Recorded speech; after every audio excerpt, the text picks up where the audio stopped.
We meet in an hour of change and challenge, in a decade of hope and fear, in an age of both knowledge and ignorance. If this capsule history of our progress teaches us anything, it is that man in his quest for knowledge and progress is determined and cannot be deterred.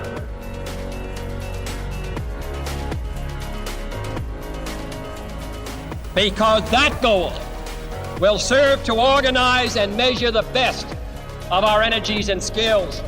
Because that challenge is one that we're willing to accept, one we are unwilling to postpone, and one we intend to win.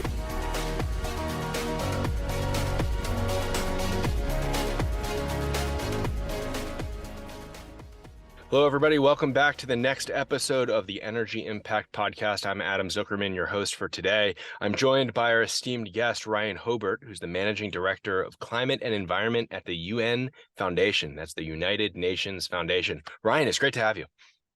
Thanks, Adam. Good to be here. Yeah. So let's just hop in. A lot of people, are extremely familiar with United Nations, maybe not so much with the United Nations Foundation. And that's really what I want to take the time to unravel and unpack today. Can you tell us a little bit about your background, and then we'll hop into the foundation itself? Yeah, so I sort of grew up with this organization. I have a colleague who likes to say that the UN Foundation is neither the UN or a foundation, which is, I think, funny. We were created in the late 90s by Ted Turner, who made a pledge of $1 billion to help support the UN across a number of issues at the time. The U.S. was not paying its dues to the UN, and he was trying to make the point that we need the UN and we need the U.S. to support the UN. We've really shifted since the early 2000s from being a financing mechanism into the UN to being a platform for partnerships, for engaging U.S. citizens in the UN, and for helping support the UN in a variety of different ways. And I came in 2004. I had just come out of grad school and done some work with the UN Environment Program in Paris. We at the time at the UN Environment Program were getting some funding from UNF, and so I got to know the program officer here and jumped over once I was done with my studies, moved to DC and started working with UNF. But it's really evolved, as I said earlier, into this platform where we do a lot of public-private partnerships, we do a lot of communications, we help promote all the good things that the UN is doing and try to engage US citizens in its work, as well as try to help the UN solve big problems like climate change, which is the issue I work on. And you say that you're in DC. Why is the UN Foundation based in DC when the UN is more traditionally focused in New York? Yeah, so at the beginning, we set up shop in DC because a lot of the work that we were doing was helping essentially lobby Congress to be supportive of the UN and what it was doing. We do have an office in New York. We're within the Ford Foundation, which is right across the street from the UN, and we do a lot of events there. We have kind of a liaison office. And obviously, most of our staff is up there fairly often. I'm probably up there once a month, although COVID's kind of thrown a wrench in that. Although diplomats like to work in person. So a lot of the folks in New York are in person working up there. So we do tend to go up there quite a bit. If you're working with the diplomats, DC is definitely one of the places to be. Now, as Managing Director, Climate and Environment, your focus is on sustainable energy. What are you focused on at the foundation right now in the current role? Give us some background on your time from teaching to where you are now and some of the key programs that you're most passionate about. Yeah, so we do a variety of things on climate. One of the biggest things is we simply help support the UN however we can. And right now, that involves working directly with the Secretary General in his office. For those of you who have followed what Guterres has done since he's taken over, he's just starting his second term, actually. he's been a very, very strong advocate for climate action. And it was a little bit surprising when he took over 5 years ago, because everyone sort of thought, because Ban Ki-moon, his predecessor, was also very big on climate, that he would pick another issue. And turns out that within a year, it was absolutely clear that that was going to be his top issue. So we have a Secretary General who is passionate about the issue, who wants the UN system to be responsive. He wants countries to be very engaged in the issue. And so a lot of what we do is help support him and his team. We work a lot on the climate negotiations in a variety of ways. A lot of people do these days. They're big. The COPs are big affairs, and we can talk about that more if it's useful.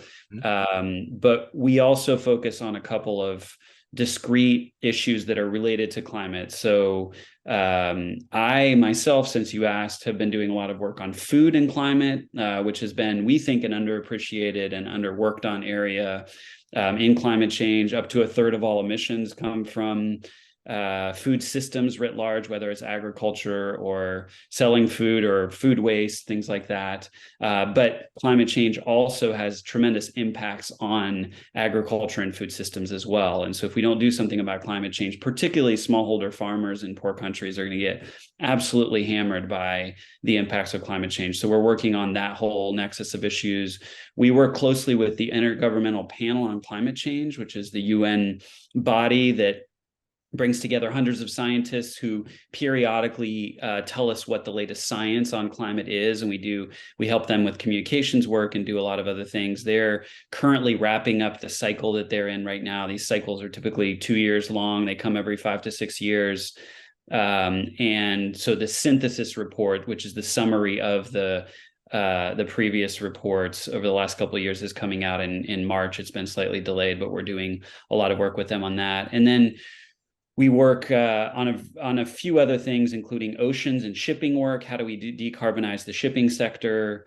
And a lot of work on finance. And then increasingly, we're working on resilience and adaptation issues, since even just with 1 degree of warming Celsius, we're seeing really, really serious impacts. And so can't avoid thinking about how do we, especially in the poorest countries, how do we help them adapt? How do we make them more resilient to the impacts that are coming?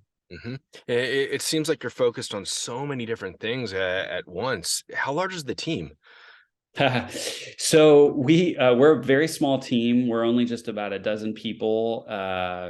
We used to be all in DC, but now we're sort of all over the place, from the UK to the West Coast, East Coast, up in New York. And really, what we do, we're very nimble. And so we work with a lot of different partners and sort of seize on issues as they arise and try to make the most impact that way. So we tend to move around on different issues as opportunities arise, and shift people around accordingly. So it's a fairly small team, but we like to be involved in a lot of different things. Keeps it interesting. All right. Now, on the website, under climate and environment, which is fantastically listed first among all of the UN Foundation's issues on the website, there's a quote, and I'm going to read it specifically. "The climate crisis connects us all. We need collective action and leadership from all quarters to meet it, citizens and governments at every level, the public and private sector, NGOs and philanthropy." And I think that the collective action statement there is exactly what you just touched upon. A lot of people think that politicians just talk. They don't do anything.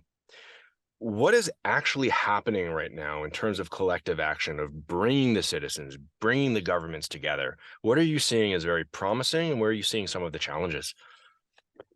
Yeah, it's a really great question. I mean, on climate change, it's a really tricky issue, because I think in a simplistic model, if you thought of the UN as this place that's almost like a world government where they make decisions and everything trickles down and those decisions get implemented, the world we live in is not at all like that. And so even when governments, we see this all the time, have a willingness to act on an issue like climate change, it's so implicated in every part of the economy and society, and the decarbonization challenge is so large that it takes not only willingness of the governments, but the whole host of other actors that you were talking about, whether it's the private sector, civil society, individual citizens, academia. And so our view is really that without engaging with all of those players, we're not going to have success on this. And I think helpfully, I think the UN has really, over the last maybe 20 years, has really changed how it tackles these issues, and is much more multi-sectoral in its approach, and doesn't just see itself anymore as a place where the governments of the world come together, but it's an opportunity to bring in a lot of these other sectors who have solutions that governments can't offer, and without whom these problems are not going to be solved very clearly. Are there KPIs, key performance indicators, that you held and hold your key stakeholders to in some degree? How do you measure success, challenge, failure, progress? Yeah, that's a great question. For climate, the biggest performance indicator really is the temperature going up? How quickly are we putting in place the kind of resilience measures that we need to? And what are we doing about the countries that are completely getting are impacted to such a degree that some of them will no longer exist in a few decades? I mean, if you think about small island states in particular, the low-lying ones, they're having to think about relocating their whole country, how their language and culture survives and doesn't get lost. And these are some of the things that the UN is now having to think about: is what do you do with a country that literally has no territory, and you can just imagine all the complications that are related to that. So I would say we have a lot of very specific things that we're trying to achieve in a lot of different areas. Shipping decarbonization is one area, for example. We're working within the International Maritime Organization to help them figure out how they can reach zero emissions shipping within the next few decades. And that's a really, really tricky challenge, because right now shipping is using these very heavy and polluting bunker fuels, which are very energy dense. And how do you replace that just in a matter of decades? And we think the UN forum for that is one of the most impactful, and yet it's a very challenging one, because these are people from governments who typically are thinking about completely different things. Decarbonization is not why they're at the IMO. They're at the IMO because they, have worked in shipping companies, or they're trying to figure out how to help their company get access to certain markets, or, support the port system that they have. And so we have to be very pragmatic within those specific areas, but not lose sight of the broader goals of reducing emissions and protecting citizens, territories, species from the coming impacts of climate change. Mm-hmm. And you mentioned so many different avenues and so many different verticals that you're focused on there. Let's shift a little bit to the SDGs. So can you explain what the 17 SDGs are, and then how persuasive and pervasive they are in your day-to-day? Yeah, I thought you were going to ask me to list them, and then No, embarrass me. not that detailed. No, I'm kidding. So these are previous to the Sustainable Development Goals, we had something called the Millennium Development Goals, which were a series of goals that the UN, the governments of the UN, set for the UN to be reached by 2015, and then those were re-upped to the Sustainable Development Goals to be reached by 2030. And these are really, it's the list of basic to-dos for the world. That's the simplest way to put it. And it has to do with all the things that you would imagine are critical for humans and other species to survive and thrive. So it's, access to water, it's things like food, it's education, it's equality, it's climate, it's protecting the land and the sea. It's how, as we increasingly urbanize, how do we live in these urban environments in a way that's both sustainable and that's helping people thrive. It's worth, if you haven't, take a look at, the UN has done a very nice job of listing out all 17, and there's a little logo for each one that's very understandable, and you can look at the targets underneath each one and see what goals they're trying to reach. But I think the critical thing, given that it's already 2022 and that these goals are supposed to be reached by 2030, is there's less than a decade left to reach those goals, and a lot of them are fairly ambitious. And so the UN is now really shifting into a mode of how do we achieve these really fundamental goals, especially in the wake of COVID and the war in Ukraine, which has caused a food crisis and other issues where they're going to be harder to meet now with some of those challenges that the world is facing. So we're seeing the UN shift to, okay, how do we, in the last leg of this, over the last 6, 7, 8 years, how do we make these goals a reality? So the Secretary General is going to be hosting an SDG summit in September during the UN General Assembly, when the governments, all the heads of state and government, get together every September. And so that's going to be a big moment to figure out, okay, where are we on track on these goals? Which ones are behind, and how do we get back on track? And then for our part, climate is goal 13. So it's one of the goals. We would also say that it's embedded in a lot of the other goals, because your goal for food, for example, is not going to be met if we don't pay any attention to the impending climate crisis. And so we have to think both about climate as its own goal, which has its own process in the UN, but also what are the impacts of climate change on all the other goals, and how do we do something about that?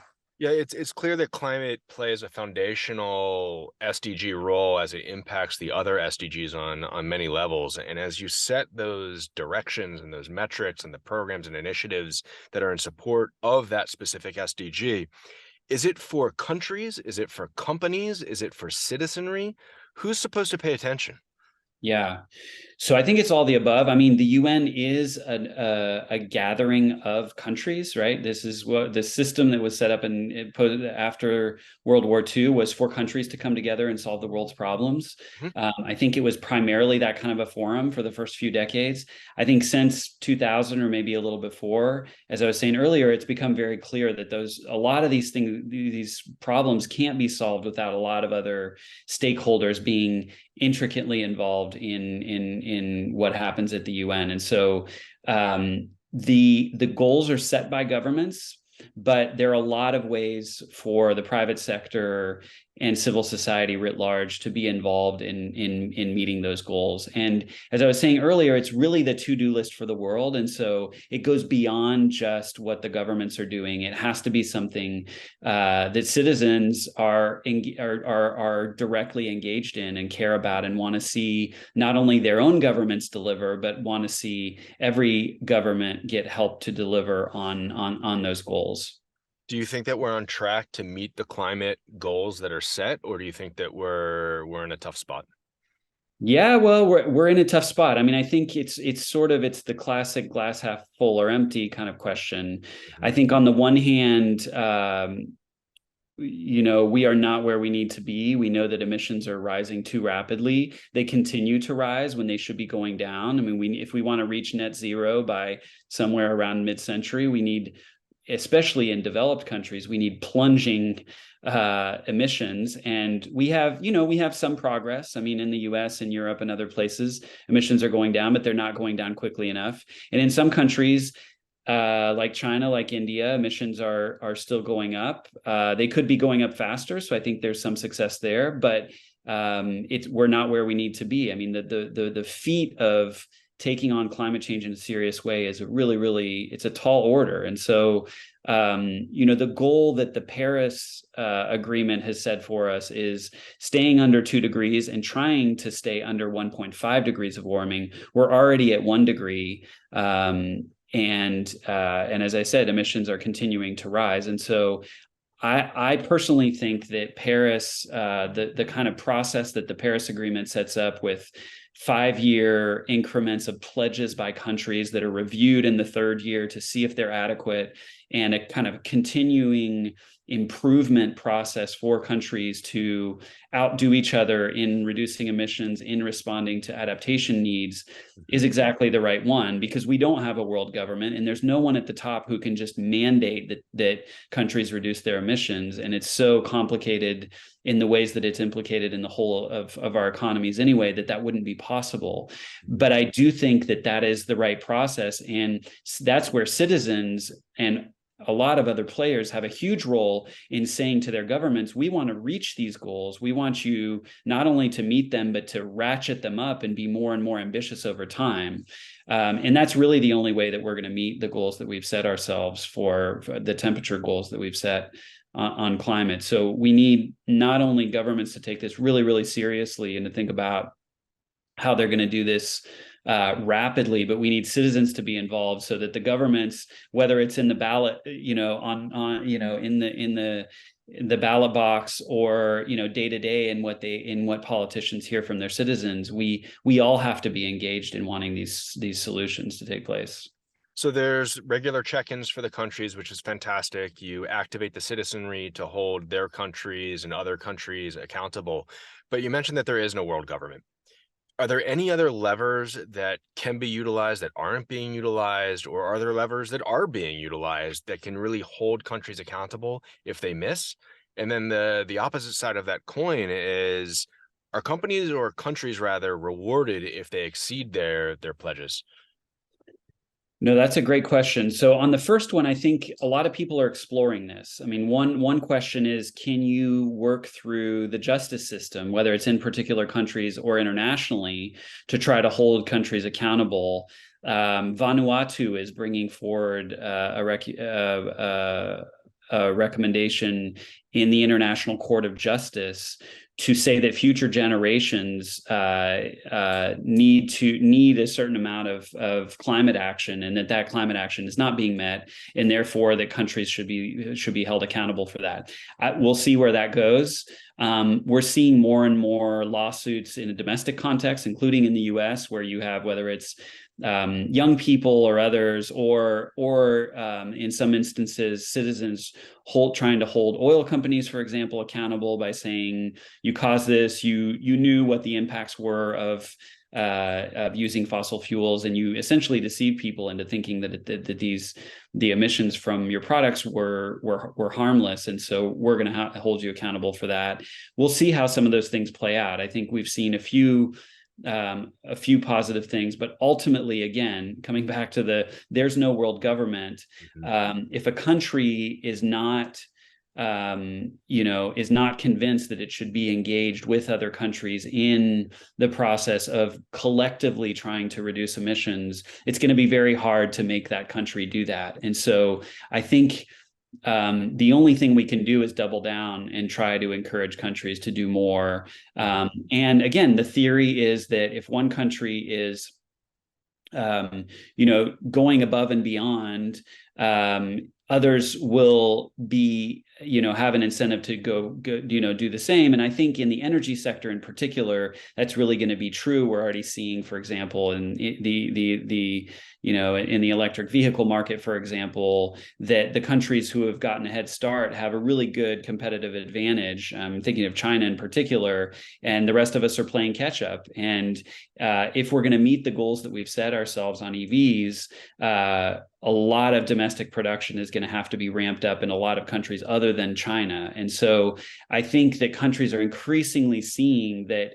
it's in their own economic interest to be acting on climate in a really aggressive and forward way. And I think companies are saying we need a clear pathway for doing that. We need legislation, we need incentives, we need to think about how trade happens, all of those kinds of questions. So I think that's happening right now. But again, it's not quite happening fast enough. So that all of it needs to accelerate. I think we're seeing a lot of good things happen in a lot of different corners, but it just has to accelerate in order for the math to work out on the emissions and concentration side.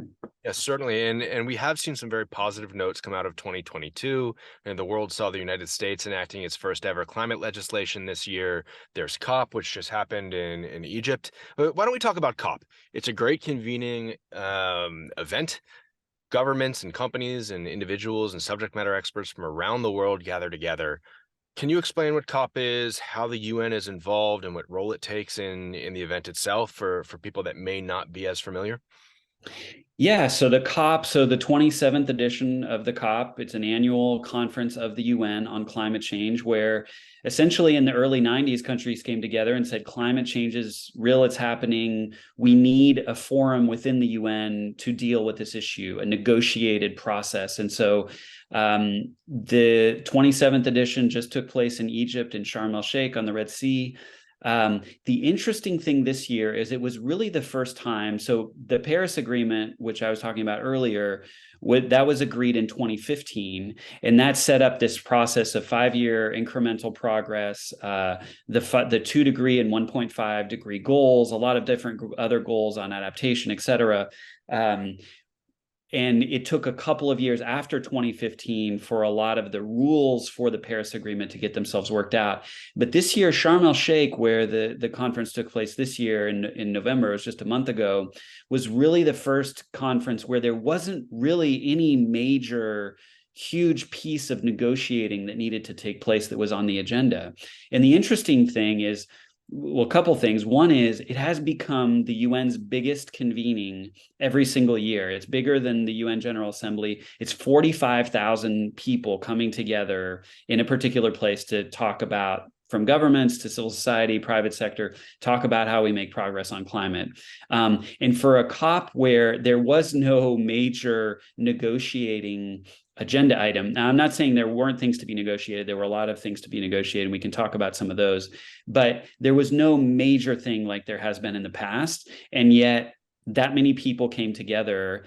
And in the end, developing countries who all year had been signaling that they wanted progress on what they call loss and damage, which is essentially responding to the impacts that are already occurring, particularly among the poorest, that they wanted some kind of financial mechanism to respond to that. And so they put tons and tons of pressure on developed countries who typically the US and the Europeans and others don't want to set up another fund where they have a hard time getting public money allocated to those funds. But just the moral impact of the story about, and this was led by small island states who have, who again, their countries are in some cases going underwater, getting hit by these tremendous hurricanes that are completely leveling the country. And so they wanted finance to be compensated for those impacts. And so the big outcome of the meeting in Sharm was a loss and damage fund. Now they've got a year to set it up and figure out how it's going to be financed. There are all kinds of questions about, who's going to contribute. This has always been a big fight between developed and developing countries. China, which is the largest emitter, do they have they're still categorized within the UN process as a developing country, and therefore presumably a recipient of funding. You can just imagine that the US has a problem with that.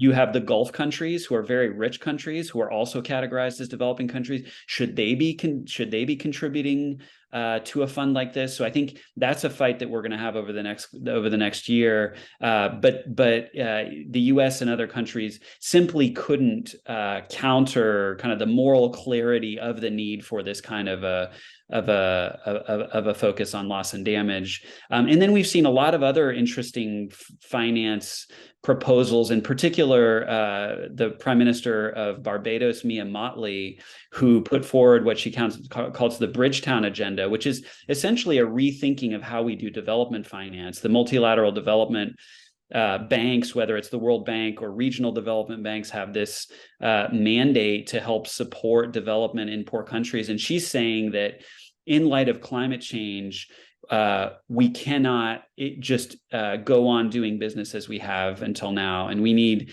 dedicated instruments to help vulnerable countries, particularly with climate change. And they're not, and unlike the Loss and Damage Fund, they're not just asking for money to be compensated. They're saying, when we get hit by a hurricane, our interest rates go up, they're already high, and they'll go up to 15, 20%. And so then we can't afford to borrow, or we borrow and we can't afford to pay that money back.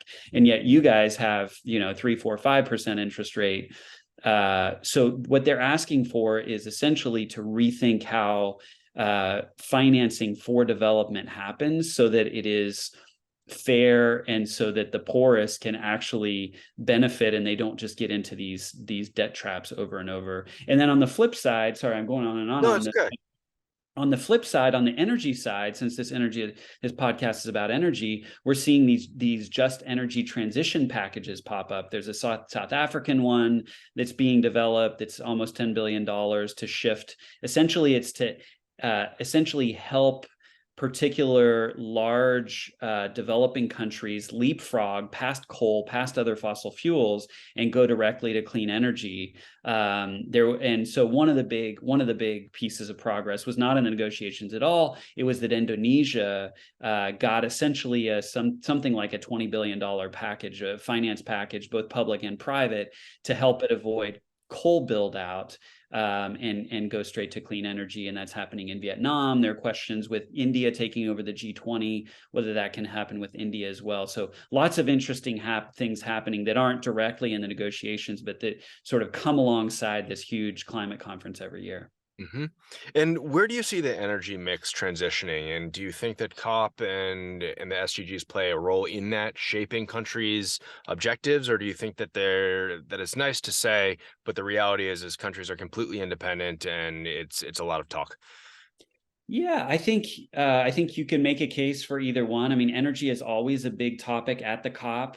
There's been a fight over the last couple of years about what the language is, particularly around whether it's coal or fossil fuels more generally.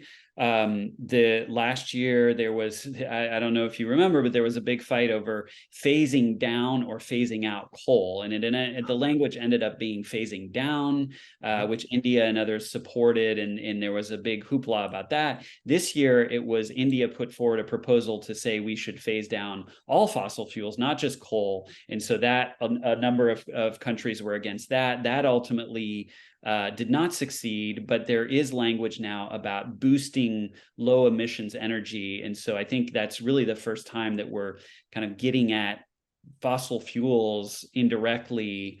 And so I think over the next couple of years, we'll see how that plays out. But it doesn't, as you say, it's not just in the climate forum that these things are discussed. It's also in the G7 and the G20, where the major emitters meet up. It's at the UN General Assembly, but a lot of the language is kind of summarizes the zeitgeist, where we are on climate. And so tracking where the energy conversation is, for example, is a pretty good illustration of where we are. The other, I mean, the thing that's directly related to that is this question about 1.5 and whether the 1.5 goal is still attainable. There was a little bit of a push at this COP to potentially renege on a reference to 1.5, and that failed. But it is something that's going to come up over and over because, as I said, we're already past 1.5 degrees Celsius of warming, and so we can't just continue to say that our goal is 1.5 if we're going to just completely blow past that goal. So what is it going to mean over the next few COPs for us to think about a safe level of emissions concentrations, and not just be completely ignorant of the fact that we're blowing past goals, and that's going to be a real challenge. I think that'll shape how these discussions go forward. That's likely right. And we've missed 1.5 in some degree. We've passed COP27. We're planning for COP28. What does that Cook process look like? Is there actually planning for COP29 in the works already now? Or is it a 1-year cycle without a 5-year plan or a 3-year plan or a 2-year plan? How does that work in the actual logistics of planning these events? Yeah, it's a really interesting question. I mean, on the one hand, since Paris, there's really been these 5-year cycles, and we're just starting them because they started in 2020.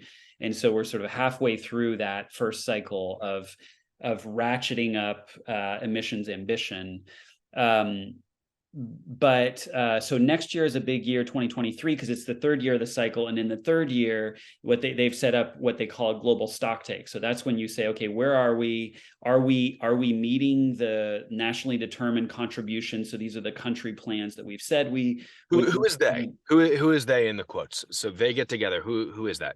This is governments. This is the governments. The governments are the ones who are pledging, who are making these emissions reduction pledges, and they're the ones that have to look at each other in the face and say, okay, here are the analyses that show that we are on target or aren't on target, and then figure out, okay, what is this going to mean for the next cycle? Because this 5-year cycle is going to be over in 2025. Mhm.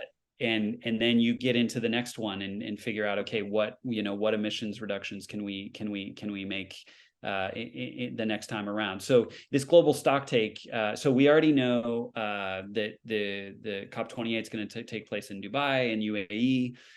The one after that, we actually don't know. And typically it's a little bit of a surprise. You would think that they would know, we know the Olympics when they're going to take place, like whatever, a decade or more out.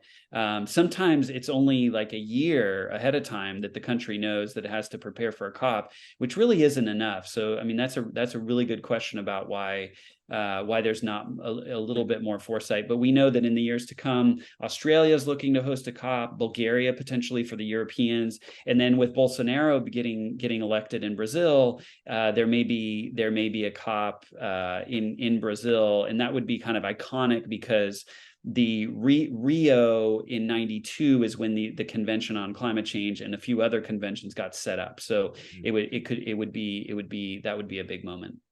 All right. Now, what is your vision for the future of policy and the relationships in the clean energy sector? What's next? What should we be focusing on for 2023? Yeah, that's a great question. I mean, I think there's so many things going on, whether it's how vibrant the clean energy sector is and how quickly things are progressing there. Especially, you mentioned the Inflation Reduction Act, what that's going to do in the U.S. I mean, a lot of these things are going to get accelerated over the coming years. On the international scene, the Secretary General of the UN is going to be hosting a big climate summit, which he's done a couple times previously during the opening of the General Assembly in September. I think there's a lot of I think in part what we see happening in the energy space will depend not just on policy, though. It'll depend on whether we enter a recession economically, how things like whether it's border adjustments for carbon or how IRA plays out, which is, there's a lot of buy or manufacture domestic provisions in the IRA, and how the Europeans in particular respond to that is going to be a big one. So I think it's going to be, my sense is it's going to be an exciting year. We're kind of in a pivot time. The other thing is, how quickly do we start reducing fossil fuel energy production? I mean, right now we've kind of got this contradiction where on the one hand, we know we need to reduce emissions, we know we need to boost clean energy, and yet the Europeans, because of the war in Ukraine, want more of our natural gas, and are doing a lot of things that are counter to that in order to make up for the fact that they're not getting gas from Russia and that there's a real disruption there. On the other hand, they're making even more ambitious they're setting even more ambitious goals because they realize that more than ever, energy is a security issue. And if they don't get off imported fossil fuels, they're very vulnerable, and that's a real threat to their economies and to everything they're doing. And so I think it's kind of a contradictory time where we know we need to make this transition, and some things are going in the right way and other things aren't. And so I think it's going to be interesting to see how that plays out over the next year or two. It's certainly one of the narratives that's been popping up in the last few months and over the last year is energy independence, energy security. You mentioned the just transition in South Africa earlier. What other programs internationally do you think that we should be paying particular attention to? Who's doing it right? Who's doing it wrong? Yeah. So I think it's worth following what's happening in these just energy transition packages, whether it's South Africa or Vietnam or Indonesia or India, and whether how some of those things get built out. I think the reform of the development banks is another big one. You could unlock a lot of financing for clean energy, et cetera. I think the other thing to follow is really what China does. They're by far the biggest emitter at this point. The U.S.-China relationship is not in a great place right now, although they've mended some fences since the G20 meeting in Indonesia. So I think And one just very specific example there is around methane. There's this both the U.S. and the Chinese are developing methane reduction plans, and apparently there's been a lot of work done behind the scenes. They just haven't announced it because the Chinese are so consumed by COVID and the economy and other things. So I think we might see some progress on some of those things in the next few years. And China really has moved very slowly in ratcheting up their ambition. I mean, their headline has always been, we're going to peak our emissions by 2030. And other countries are saying, you got to move that date up. It's got to be 2025. And most people who follow this closely think that they could probably peak by 2025. So that's going to be another thing, is how quickly, they've made tremendous strides, and they're really the leader in clean energy deployment, but their economy is so big and it's been growing so fast that they've also been, their emissions have been rising rapidly at the same time, because they're building out coal and gas and importing oil, et cetera, et cetera. So I think how quickly China can transition and whether they can work with others, and also the investments that they're making in other countries. They're investing in Southeast Asia and Africa. What do those investments look like? Are they clean? Are they dirty? Those are the kinds of things that are going to define the trajectory we're on for the decades to come. I think that's right. Looking at the Belt Road Initiative and others, it's a time for another podcast. I think the level of depth we could get into on that. We're almost out of time, but a few more questions for you. If you could share a message about sustainability with our listeners, how do you think people can make a difference in their daily lives? We've talked a lot about countries and the international approach there, but the reality is that people are what compromise and make up the countries and the companies alike. What can people do? Yeah, well, I think there are a lot of different answers to this question. I mean, one of the ones that I find compelling, which is counterintuitive, is simply talking about the issue, whether it's the problem of climate change, which I think a lot of people sort of suspect as a problem, but don't talk about it because it's politically controversial, especially in a country like the U.S. Or talking about the opportunities associated with shifting to clean energy or energy efficiency, or ways that we can live in a less carbon and GHG intensive way. And I think there are a lot of really exciting things happening there, whether it's e-bikes or e-vehicles, or ways that we can heat and cool our homes more efficiently. Or thinking about things like food waste. I mean, there's a UNEP report, a UN Environment Program report that came out, I think it was last year, that was saying that up to 10% of all greenhouse gas emissions come from food waste, which is just an incredible thing to think about. But that's something that each of us can do something about. We can scan our fridge, a couple times a week and see what looks like it might be going bad and try to eat that first. And also not try to just throw our food away, but to compost whenever we can, so that the organic matter can be reused and become soil rather than emitting methane in a landfill. So I think there are a lot of examples of things that people can be doing. A lot of cities are prioritizing greening and trying to get greater tree cover. And you see people getting out there and planting trees or asking for street trees out in front of their house. There are things that we can all do, but maybe the biggest one is just talking about it and not being afraid to bring up something that might be controversial, even though it shouldn't be. All right. So the last question that goes directly to talking about, what is one topic or subject that we did not discuss that you think we should have? Here's your final mic. Yeah, that's a good question. Well, we talked about a lot of things. I mean, I think so there's one initiative that I should have mentioned earlier that I think is really interesting that the Secretary General has put forward, and it's called Early Warnings for All. And it gets at this issue of people in our country. We have all kinds of ways of knowing whether bad weather is coming, or we're going to have a drought, et cetera.